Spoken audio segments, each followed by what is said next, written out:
O plano de ações estratégicas.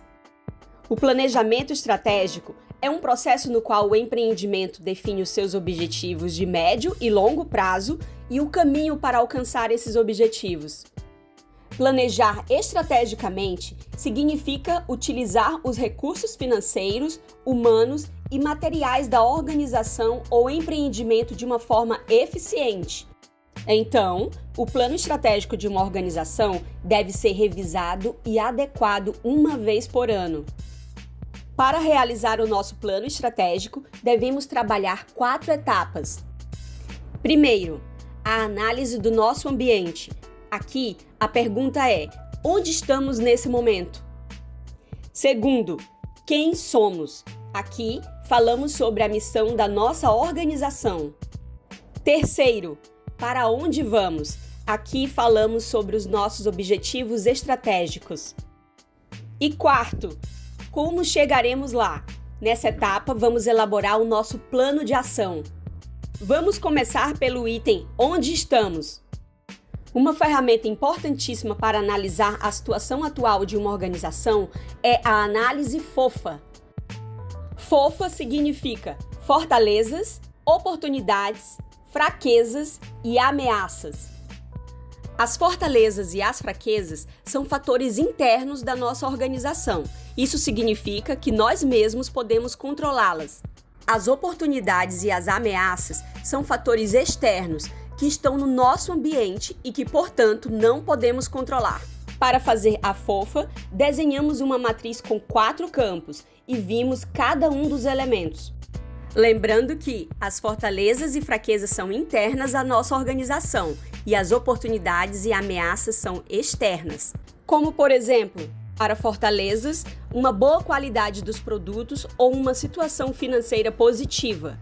Para fraquezas, desmotivação dos cooperados ou sobrecarga dos diretores. Para oportunidades, novos clientes estão aparecendo na região. E para ameaças, novos concorrentes ou uma crise econômica.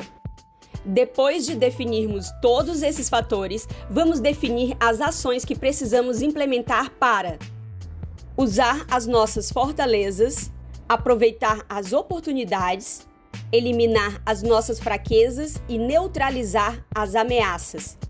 Por exemplo, se a nossa fortaleza é termos uma boa situação financeira, podemos pensar em investir em um novo produto ou numa certificação para aumentar a nossa participação no mercado. E se a nossa fraqueza for a desmotivação dos cooperados, podemos pensar em atividades para fortalecer o sentido de pertencimento. Por exemplo, organizando uma festa de fim de ano.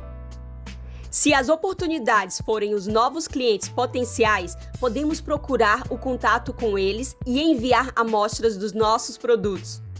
Se entre as ameaças estiverem os novos concorrentes, podemos investir nos atributos que nos diferenciam deles. Por exemplo, a nossa alta qualidade e a produção orgânica, para nos manter numa boa posição no mercado. Nessa etapa, também vamos analisar a nossa participação no mercado e a nossa carteira de produtos. Podemos dividir os nossos produtos em 4 categorias, em base da sua importância para a geração de lucro na empresa e a necessidade de investimento neles.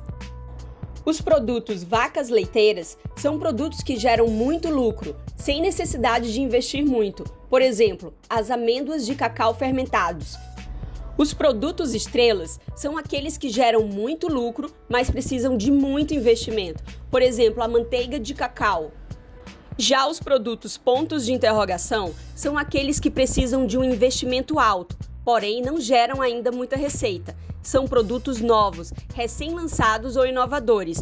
Por exemplo, a produção de nibs de cacau como um produto novo da cooperativa de cacau. E por último, tem os produtos abacaxis, que não vendem bem e não geram lucros, como por exemplo, as amêndoas de cacau sem fermentação. Para cada um desses produtos, tem uma estratégia específica para mantê-los na sua posição ou colocá-los numa posição mais favorável. Por exemplo, as vacas leiteiras devemos manter nessa posição. Já os abacaxis devemos converter em vacas leiteiras ou, se não for possível, abandonar.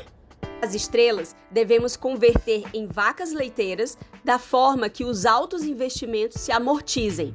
E os novos produtos, os signos de interrogação, também devem ser convertidos ou em estrelas ou em vacas leiteiras, da forma que gerem mais lucro.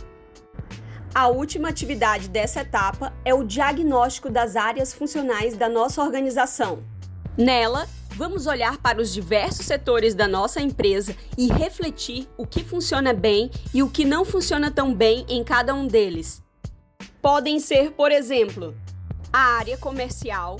Aqui, vamos analisar os nossos canais de vendas, o marketing e a carteira de produtos. A área de recursos humanos. Nessa área, vamos analisar a qualificação dos dirigentes e das equipes, a divisão de tarefas e o clima organizacional. A área de operações, vamos olhar para a produtividade, qualidade dos produtos, capacidade de produção e os nossos fornecedores. E por último, a área de finanças, onde vamos analisar se o nosso negócio gera lucros, se temos recursos disponíveis ou se o empreendimento está com dívidas. Depois, vamos identificar ações para minimizar os aspectos negativos e potencializar os positivos. Por exemplo, devemos investir mais na divulgação e no marketing dos nossos produtos para ganhar mais clientes? Precisamos distribuir melhor as tarefas na diretoria? Precisamos mobilizar novos fornecedores para aumentar a produção? Precisamos acessar um financiamento para aumentar o nosso capital de giro? Pronto! Temos a nossa fofa, a análise da carteira de produtos, o diagnóstico das áreas funcionais. Com isso, temos um bom diagnóstico da nossa organização. Vamos partir para o próximo passo.